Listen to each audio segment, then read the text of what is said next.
সম্মানিত সুধী, আপনাদেরকে জানাই প্রীতি ও শুভেচ্ছা। আজ 19শে নভেম্বর 2025 খ্রিস্টাব্দ, রোজ বুধবার। আজকে আমাদের জন্য মঙ্গল সমাচার, সাধু লুক রচিত মঙ্গল সমাচার 19 অধ্যায় 11 থেকে 28 পদ। পাঠ করছি দীপক পিয়াস হালদার। ঈশ্বর প্রদত্ত জিনিস ব্যবহার করো। যিশু জেরুসালেমের কাছাকাছি এগিয়ে গেলে লোকদের ধারণা হলো যে তখনই বুঝি ঈশ্বরের রাজ্য এসে পড়ল। তাই তিনি তাদের কাছে এই উপমাটি বললেন। যিশু বললেন, একজন সম্ভ্রান্ত বংশের লোক রাজপথ নিয়ে ফিরে আসার জন্য দূর দেশে যাত্রা করলেন।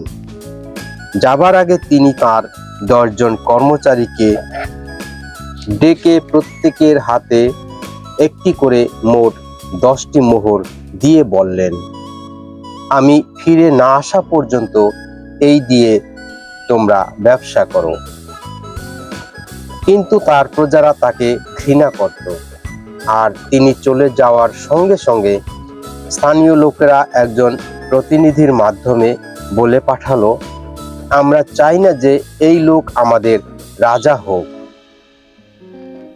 কিন্তু সেই ব্যক্তি রাজপথ নিয়ে বাড়ি ফিরে এলেন, আর যে কর্মচারীদের তিনি টাকা দিয়েছিলেন তাদের সকলকে ডেকে পাঠালেন। তিনি দেখতে চাইলেন যে তারা কে কত লাভ করেছে। প্রথম জন এসে বলল, প্রভু, আপনার 1 মোহর খাটিয়ে 10 মোহর লাভ হয়েছে। তখন মনিব তাকে বললেন, খুব ভালো করেছো, তুমি খুব ভালো কর্মচারী।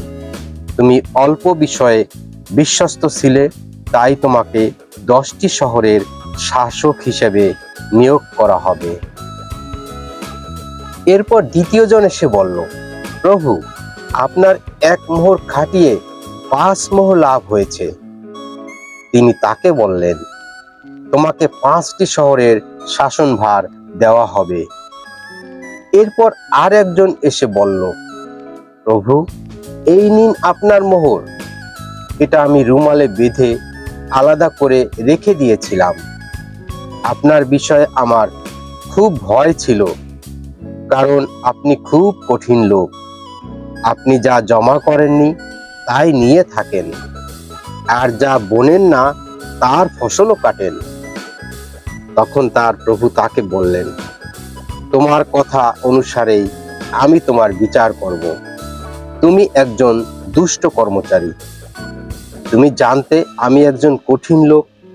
আমি যা জমা করি না তাই পেতে চাই, যা বুনি না তাই কাটি। তবে তুমি আমার টাকা কেন মহাজনদের কাছে জমা রাখনি? তাহলে তো আমি টাকার সুদটাও অন্তত পেতাম।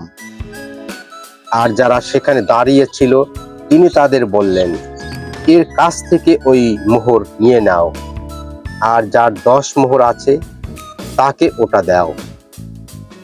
তখন তারা তাকে বলল, প্রভু, ওর তো 10টা মোহর আছে।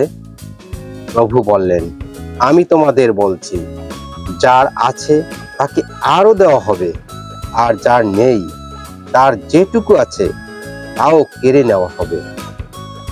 কিন্তু যারা আমার শত্রু, যারা চায়নি যে আমি তাদের উপর রাজত্ব করি, তাদের এখানে নিয়ে এসে আমার সামনেই মেরে ফেলো।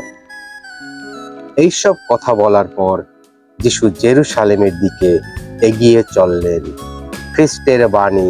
খ্রিস্ট প্রভু, তোমার প্রশংসা হোক।